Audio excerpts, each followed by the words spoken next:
നിങ്ങൾക്കും ഇതുപോലെ കയറ്റങ്ങൾ അതുപോലെ തന്നെ വളവുകള് കൃത്യമായിട്ട് ജഡ്ജ്മെന്റ് കൃത്യമായിട്ട് കിട്ടുന്നില്ല. വാഹനങ്ങൾ വലിയ ബസ്സുകളും കാര്യങ്ങളും എല്ലാം ഉള്ള സമയത്ത് കൃത്യമായിട്ട് ആ റോഡിന്റെ ജഡ്ജ്മെന്റ് കൃത്യമായിട്ട് കിട്ടുന്നില്ല. ഇന്ന് ക്ലാസ് നടക്കുന്നത് ഈ സ്ഥലത്തിന്റെ പേരെന്താ? വണ്ണപ്പുറം. ഏതാ ജില്ല?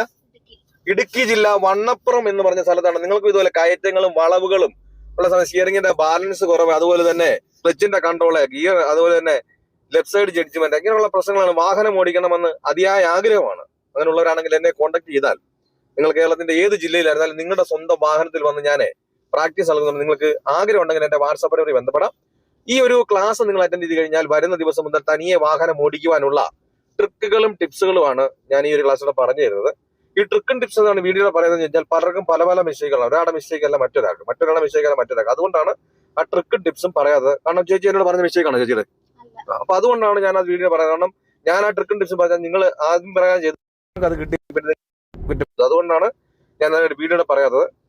നിങ്ങൾക്ക് വാഹനം ഓടിക്കണമെന്ന് ആഗ്രഹമാണ്. എന്റെ ജില്ല ഏതാണ്? പലരും നമ്മളെ മടിപ്പിക്കും, ഈ ഒരു പ്രായത്തിൽ പറ്റില്ല, ലൈസൻസ് എടുത്തതിന് ശേഷം പ്രാക്ടീസിന് പോയതല്ല, പ്രായം കൊണ്ടാ നിർത്തിക്കുമെന്നും പറഞ്ഞു. നമ്മുടെ നോക്കിയാൽ തന്നെ 70 വയസ്സുള്ള അച്ഛന്മാര് പോലും വാഹനം ഓടിക്കുന്നുണ്ട്. പിന്നെ നമ്മൾ ഈ ലൈസൻസും കൈവച്ച് വാഹനം ഉണ്ടെന്നുണ്ട് ഞാൻ പഠിച്ചതാണ്. വാഹനം ആഗ്രഹമോ എന്റെ ജില്ല ഏതാണ്? നിങ്ങളുടെ സ്വന്തമായിട്ട് വന്ന് ഞാൻ പ്രാക്ടീസ് നൽകുന്നു. നിങ്ങൾക്ക് ആഗ്രഹം ഉണ്ടെങ്കിൽ എന്നെ കോൺടാക്ട് ചെയ്യാം.